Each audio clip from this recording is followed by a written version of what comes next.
전능하사 천지를 만드신 하나님 아버지를 내가 믿사오며 그 외아들 우리 주 예수 그리스도를 믿사오니 이는 성령으로 잉태하사 동정녀 마리아에게 나시고 본디오 빌라도에게 고난을 받으사 십자가에 못 박혀 죽으시고 장사한 지 사흘 만에 죽은 자 가운데서 다시 살아나시며 하늘에 오르사 전능하신 하나님 우편에 앉아 계시다가 저희로서 산 자와 죽은 자를 심판하러 오시리라.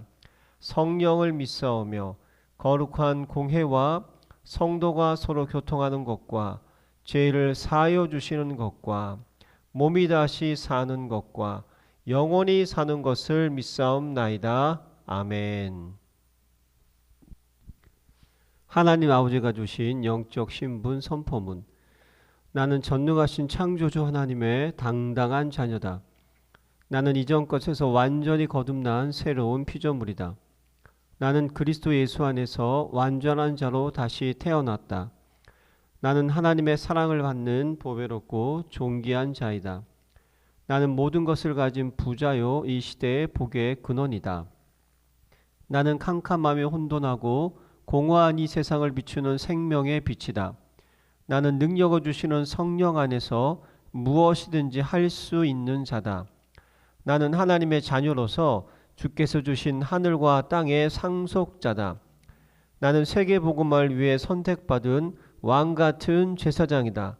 나는 천만 천사의 보호와 하늘의 영광을 누리는 하늘나라 백성이다. 아멘.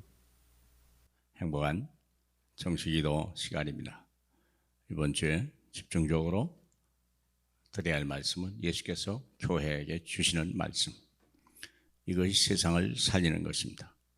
하나님의 음성을, 하나님의 말씀을, 하나님의 뜻을 알 때 우리는 인간답게 살 수 있는 것입니다. 그래서 오늘 우리가 들어야 될 말씀은 예수 그 이름의 뜻은 무엇일까? 누구든지 예수 이름을 부르면 구원을 얻는다. 이렇게 성경은 기록하고 있습니다. 자, 그래서 마태복음 1장 18절로 23절까지 잠시 말씀을 읽어드리겠습니다. 예수 그리스도의 나심은 이러하니라. 그의 어머니 마리아가 요셉과 약혼하고 동거하기 전에 성령으로 잉태된 것이 나타났더니 그의 남편 요셉은 의로운 사람이라 그를 드러내지 아니하고 가만히 끊고자 하여 이를 생각할 때 주의 사자가 현몽하여 이르되 다윗의 자손 요셉아 내 아내 마리아 데려오기를 두려워하지 말라. 그에게 잉태된 자는 성령으로 된 것이라. 그 아들을 낳으리니 이름을 예수라 하라. 이는 그가 자기 백성을 그들의 죄에서 구원할 자이심이라 하니라.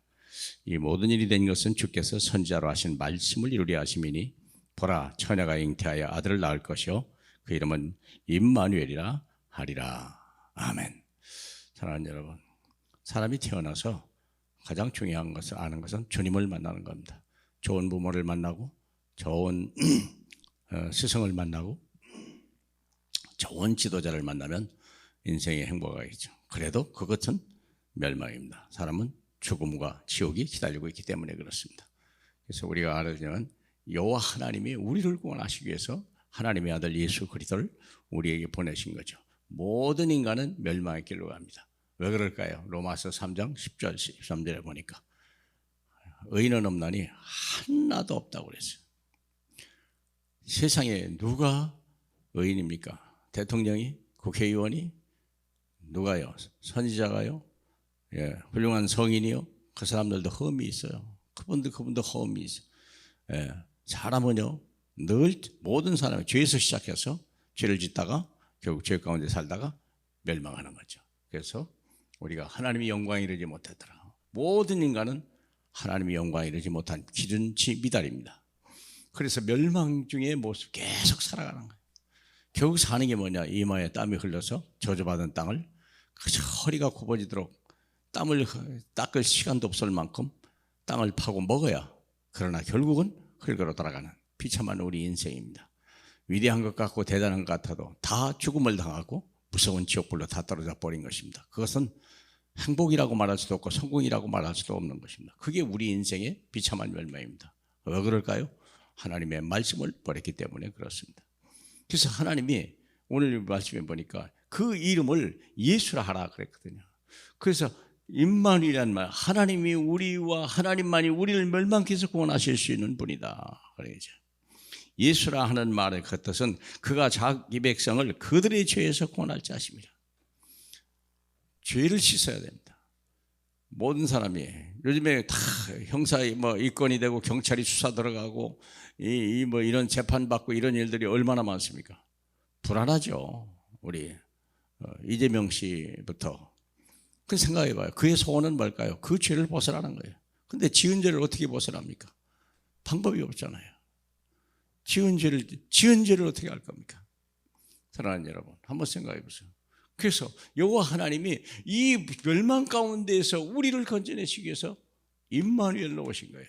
하나님만이 우리를 멸망케 해서 구원하실 수 있다. 임마누엘, 하나님이 우리와 함께 가시다. 그래서 하나님만이 우리에게 영생을 주실 수 있다. 그분이 우리와 함께 계시기 때문에 가능한 겁니다. 그래서 누구든지 주의 이름을 부르면 구원을 받게 되는 것입니다. 아주 쉽습니다. 우리가 어디 먼 거리 가려면 내비게이션이 없으면 이제는 못 가잖아요. 내비게이션은 어떻게 하면 돼요? 핸드폰에 다운받는데 얼마나 걸려요? 요즘 한 5초 원 끝납니다. 순식간에 됩니다. 예수 믿고 구원받고 천국 가는 길은 뭡니까? 5초 원 끝납니다. 저는 그리스도시요 살아계신 하나님의 아들이십니다. 이렇게 고백하면 끝나는 거예요. 그분이 내 인생의 주인이 되고 그분이 내 안에 오시라고 한마디만 하면요, 우리는 모든 죄를 그분의 은혜로 다 사함받게 되는 겁니다. 여호와의 이름입니다. 우리가 불러야 될 이름 예수 그리스도. 예수는요 하나님의 이름입니다. 하나님의 이름입니다. 구약의 하나님의 이름은 여호와요, 신약의 여호와서 하나님의 이름은 예수 그리스도이십니다. 요한복음 17장 11절 12절에 그렇게 기록해 놨습니다. 그래서 구약에는 예수의 이름이 한자도 안 나옵니다. 신약에는 여호와 이름이 하나도 안 나옵니다. 왜 그럴까요? 하나님이 이 땅에 오셨기 때문에 그렇습니다. 예수님은 곧 하나님이십니다. 그분은 몸을 입고 이 땅에 오셔서 우리를 대신하여 갈보리 산에서 처참한 죽음을 하시고 그래서 부활하셔서 승천하셔서 우리 인생의 모든 불행과 재앙과 저주를 단번에 그리고 영원히 확실히 해결하신 분이십니다. 그 예수를 믿으면 누구든지 구원을 받습니다. 여러분은 이제 멸망길에서 사망길에서 문명에서 완전히 벗어난 것입니다. 정말 예수 그리스도 믿으십시오. 우리 행위, 노력, 어떤 공과 덕 그것을 주님은 원하지 않습니다. 그 공덕은 주님 한 분으로 충분합니다. 그분을 믿으면 구원을 받습니다. 오늘이 바로 그날 될 줄로 믿습니다. 우리 하나님 감사합니다. 우리 정말 흉악한 죄 가운데 있는 바울이 말한 대로 죄인 중에 괴수라 했으나 우리를 그 죄를 묻지도 아니하시고 단번에 우리를 위하여 십자가에 죽으시고 부활하심으로 인하여 우리의 죄를 깨끗하게 눈보다 희게 정결케 하시니 너무나 감사합니다. 이제 우리를 정죄할 자가 없고 우리를 고발할 자가 없사오니 주 하나님으로 충분하게 하옵소서. 오늘도 우리를 자유케 하시는 우리 주 예수 그리스도의 이름으로 기도합니다. 아멘.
아멘.